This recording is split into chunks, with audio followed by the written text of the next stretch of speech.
Today on Twin Cam, we're studying the marketing of what I think is growing into my favourite small sports car of all time, with this original UK spec brochure for the Fiat X1.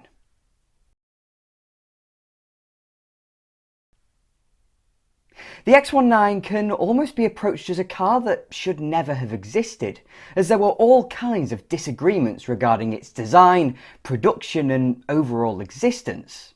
But across its 17-year production run, it carved out a really healthy niche for itself, and in 2022, every element of its design remains exotic and exciting, both through the history and the physical evidence.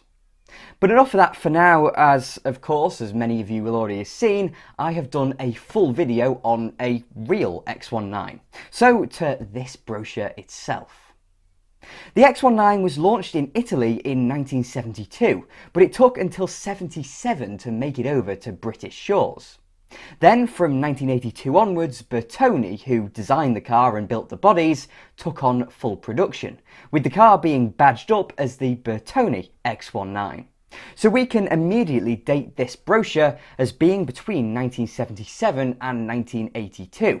But with a bit more information, as we'll come to later, this brochure can more accurately be dated to between 77 and 79. Turning the page and getting into the brochure makes one thing very clear from the outset. It's almost completely studio based, and that's a brilliant thing for Fiat to have done, as it emphasises the car, pinning your attention on the styling and aura presented to you by the photography. Fiat clearly didn't feel there had to be any persuasion for the X19 to be some kind of lifestyle choice, placing it on a mountain pass or the streets of Turin, for example. On the left hand side of the page, dominating the spread, is the declaration that the Fiat X19 is the sports car formula for the true enthusiast. And they're absolutely spot on. A transverse mid-mounted engine and rear-wheel drive with all the lore of the Italian motor industry and the individuals involved with this car attached to make it feel even more special than it otherwise would be. And that brings us very neatly onto the styling. Again, prominence is placed purely on the car with a further declaration. The styling is, as I touched on, by Bertone, and the individual that was responsible, Marcello Gandini. The same man that did the 308, the Miura, the Countach and the Stratos. Gandini's name is one of the most well known in the history of the motorcar, and for seriously good reason. For apart from his supercars, he also did some beautiful looking family cars as well, such as the original E12 BMW 5 Series and the Citroën BX. But the little X19 is beautiful, there's no other way of looking at it. It's a work of art and so recognisably both Italian and from the early 1970s. The detailing on it is so delicate, working perfectly within the wedgy silhouette and with the decals that break it up and make it appear even lower than it actually is. As for the silhouette, notice that the rear panel is at under 90 degrees relative to the deck, and that accentuates the arrow effect that a wedgy shape can bring. The same angle is repeated by the door, and these points are so vital in making the car look sharp, as opposed to something like a Triumph TR7, which looks too big and nowhere near as dynamic, as the rear window is flush with the buttresses and the rear panel is at over 90 degrees relative to its deck. So now to this declaration about the aerodynamic shape. As far as I can find on the internet, the drag coefficient of the X19 is about 0.38, which is alright for an affordable car from this era, but it's not actually amazing, so this reads to me as pure marketing spiel.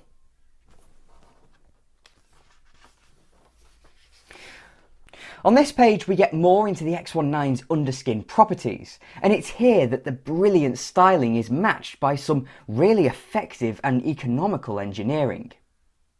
The first point is that the car is of course mid-engined, and that power unit is mounted transversely, a revelation that Fiat had been using for 9 years by the time the X19 came about, and it's the reason that this car was feasible in the first place. In 1969, Fiat launched the 128, the company's first front-drive transverse engine car that actually had Fiat badges.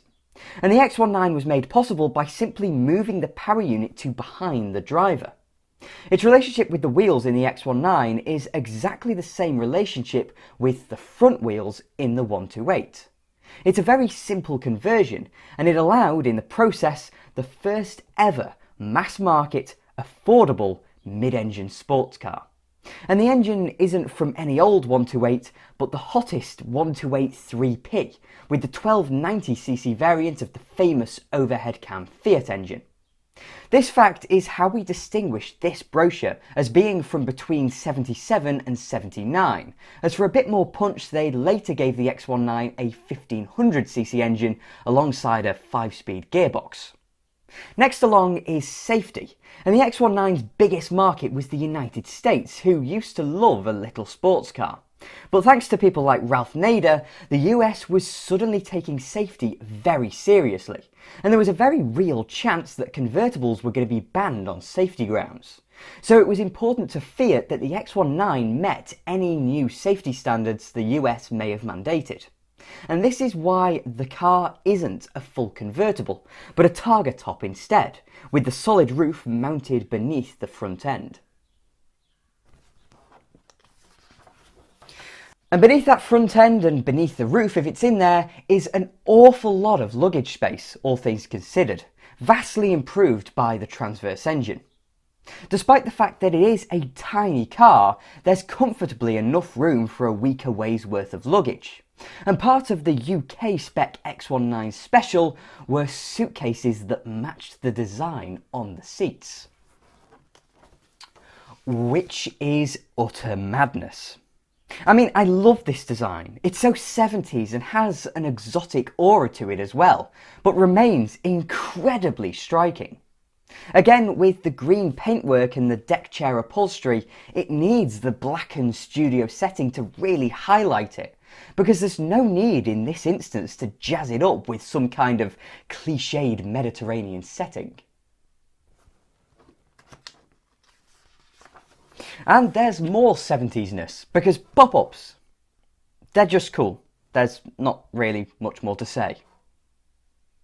But this shot also shows us this little sticker on the wing. If you ordered an X19, they applied this sticker that featured the serial number alongside the flag of your country above Bertone's signature.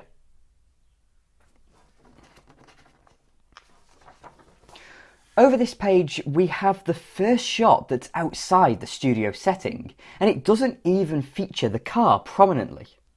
In fact, this page is about fuel economy, and we could look at the environmental point of this text alongside the greenery of the image, but I think a more important point is the twisting road and the X19 right at the bottom of it. This is the last page of the brochure, and a prospective buyer has just read through the whole thing, filled with nothing but studio shots. So this imagery probably has more to do with the next steps, because the customer has now seen the styling and engineering of the car, and Fiat want them to go out and test drive one. This is to plant the seed in their head that they've just seen how cool this car is, so they should now be feeling the need to have a drive. And with the specs, that completes our look at this brochure. But also alongside me today is an original UK owner's handbook for the X19. And while we're here, there are a few little bits of information I'd like to share with you all. But before getting into it though, you'll notice along with the brochure that this is an early UK spec car. Meaning 1300cc, 4-speed gearbox, small bumpers and Fiat badged. The first attractions are just generally the wonderful illustrations throughout the manual. I know all car manuals of this era are like this, but it's still delightful to see. Another point that's present in most car manuals of this era, but we really need to discuss it here, is the sheer volume of technical information. Once we're free of the basics of how to use the car, why you should wear your seatbelt in 70s Britain, etc, etc, we come to maintenance and specifications, to which over half of this manual are dedicated to. Following the free service coupon at up to 1500 kilometres, most of the car's maintenance requirements are detailed and instructed, allowing the owner to keep their car running pristinely without ever having to take it to a garage. So we have oil changes, valve clearance adjustments, air filter changes, seasonal carburetor adjustments, coolant flushes, belt tensioning, ignition timing and points adjustments, spark plug changes, clutch and brake system bleeding, gearbox oil changing, general lubrication and, as you'd expect, simple bulb changes. Fiat even advise on the best practices for storing a car and give you diagrams on how to best install a tow bar. Why you would, I don't know, but it's there if you need it. All this being said, there are things they advise you to leave to a dealer, and other things they more tell you to leave to a dealer, such as timing belt changes, carburetor tuning, brake pad and disc changes, handbrake adjustment, suspension checks and lubrication, wheel alignment, headlamp adjustment. But most of these are still detailed in at least some form, such as the timing belt routing. This is all a level of user friendliness and trust in Fiat to their customers that I haven't seen in many brochures at all, not even in ones of this era, to be honest. It's clear that Fiat intended this car to be much more of a specialist product than a good 95% of other cars on the road. And then at the back we have the specifications. Want to know at what crankshaft angles the valves open and close? All detailed. Want to know about the ignition advance? It's all detailed.